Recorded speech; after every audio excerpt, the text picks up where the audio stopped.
Hello દોસ્તો, તો આજનો બ્લોગ સ્ટાર્ટ કરીએ છીએ. ભાઈ અહીંયા બટાકા ધોવારી છે કાચી, અને કાલ હે ને વાજી તું દડે રમતા બહુ બરે કાંક ખાવ.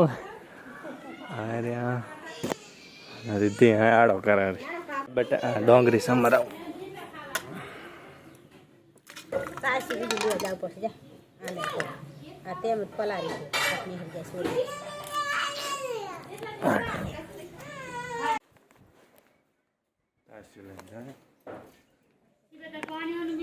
લે ધોવું પડશે ભાઈ.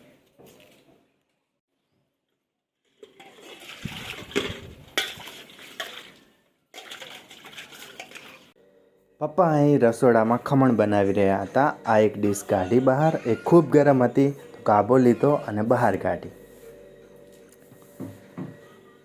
એક ડીશ બનાવતા પાણી ઓછું થઈ ગયું હતું તો પપ્પાએ કીધું કે આમાં 4 લોટા પાણી નાખી દે. તો એક એક કરીને 4 લોટા પાણી નાખી દીધું અને બળતું ધીમું થઈ ગયું હતું. તો પપ્પાએ કીધું કે પહેલાં લાકડા લઈએ, લાકડા લઈને બળતું કરી નાખ. તો આપણે બળતું કરવા બેસી ગયા. અને પપ્પા પહેલી ડીશમાં આ કામ કરવાનું, રૂમાલ વીંટવાનું ભૂલી ગયા હતા તો એ કરી નાખ્યું. અને અહીંયા આ રીત મસ્તી કરી રહી હતી. પાતરી આવી રાખવાની છે, આવી નહીં કરવાની, હા જાડી જાડી નહીં રાખવાની, પાતરી એટલે થોડી હારી. તો ભાઈ શીખવાડ્યું કે મોટા બટાકા નથી રાખવાના, આવી રીતના નાના નાના બટાકા કાપવાના છે.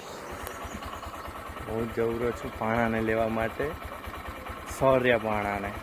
આપણે ગાડી ચાલુ કરી દીધી છે, ચાલો હું બતાવું.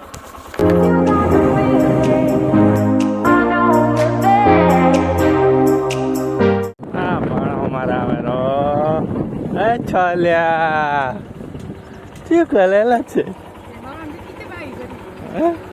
વાહમાં આવતા જ પહેલાં શંકુમાએ એને ભામણા લીધા અને સૌર્ય જેવો જ આવ્યો ને તો એવો જ એના નાના પાસે જતો.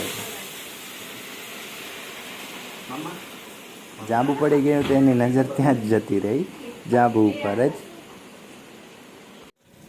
ભાઈ અહીંયા શાક વઘારી રહી હતી. ભાઈ શાક સમારે રહી, શાક વઘારે રહી. પપ્પા અહીંયા સૌર્યને રમાડી રહ્યા હતા. એવા જ વખતમાં પ્રતિક ઉઠી જાય છે અને જુએ છે કોણ છે બહાર. ભાઈ પણ સૌર્યને રમાડવા માટે આવી ગઈ.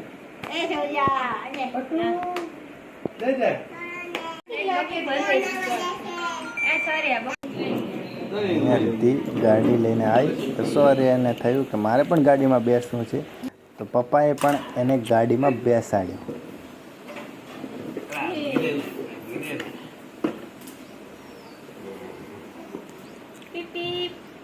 હા પકડો પકડો બસ બસ ભલે એમને પડી ના જાય, પડી ના જાય. ભલે કણી ન થાય.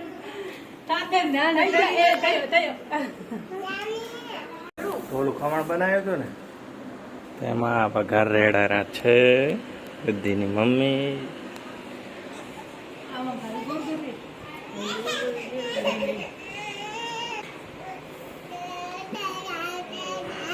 ઢોકળા, અમે ખમણ કા આવો લાડુમાં આવો. હે હવે આમાં ફેશન વાળી ડોસી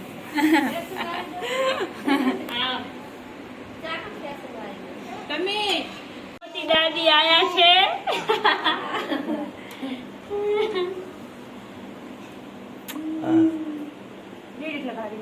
બને હવે ખબર નહીં તમને કે કેટલું રેડવું કેટલું નહીં સખાય કે નહીં.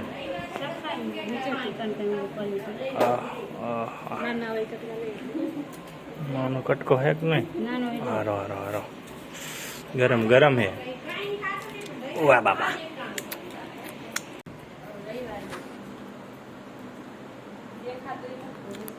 રખો હવે દેખાય, રખો પાછા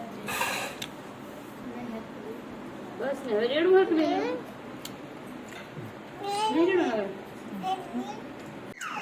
ખમણ બની ગયું છે શાકે બની ગયું છે, બધું કામ થઈ ગયું છે, ખાલી રોટલા કાઢવાના બાકી છે. ધાણા નાખવા છે હવે છેલ્લે ખમણમાં.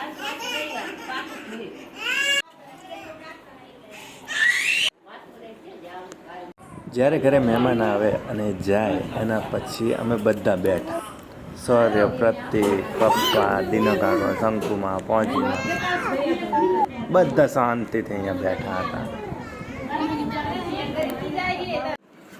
પ્રતિકમાં જો દૂધ પીવડાય તાકાત આવી ગઈ. હમણાં દાદા આવ્યા છે. ભાઈ શું કરે છે?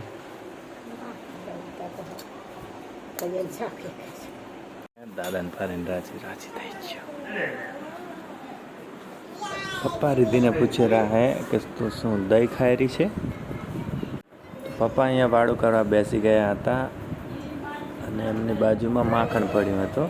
તો એક બુકડો પ્રતિકના મોઢામાં પણ નાખી દીધો અને પ્રતિક ચાવથી ખાતો હતો. બાકી તો મારે ખાચી કેરીનો રસ બનાવેલી છે.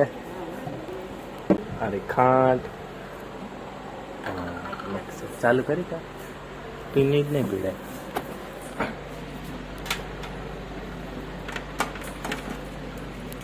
તો આપણે પોકતોય નહીં પીને. એક ડબ્બો હજુ મેલો બસ, એક ડબ્બો મેલો ના. ઓલું સ્ટૂલ લાય. હા એ સ્ટૂલ લાય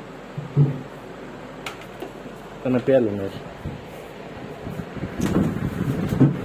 વાયર નહીં પોકવાનો, હવે પોકી જાય. એમેલે હા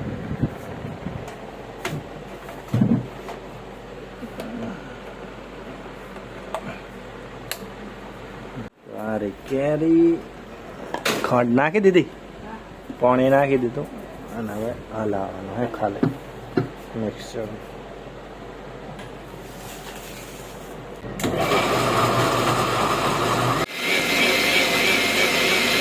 બની ગયો કેરીનો રસ.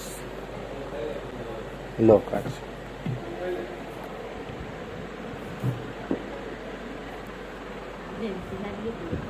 લાવ દેહાત લેતા જાય જોજ का चमचम. और બે જણા થઈ રહેશે. હા વૃદ્ધિને મેળ પડી જાય.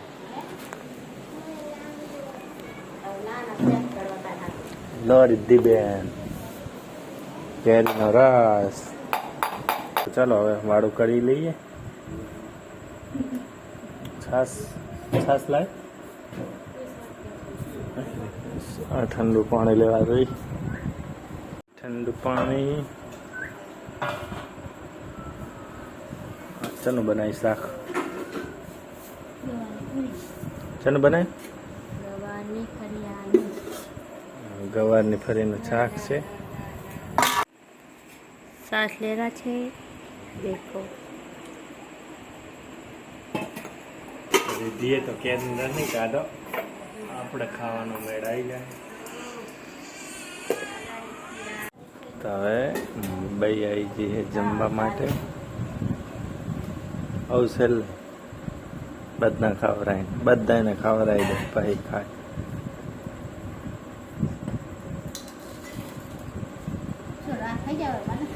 ના ના તું પી જા. હા ખાઈ જા. રસ પીવાનું ના પાડે.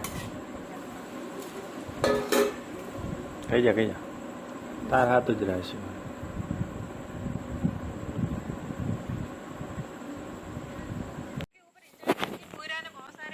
બસી ના તેડી ગયા.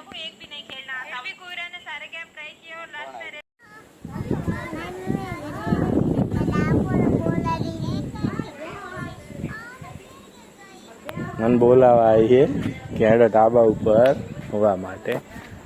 ચલો ગાઈસ આજનો વ્લોગ અહીંયા એન્ડ કરીએ છીએ. જો તમને સારો લાગ્યો હોય તો લાઈક, શેર અને ફોલો કરી નાખજો અને પ્યારી સી કોમેન્ટ કરી નાખજો. હા ભણી બા.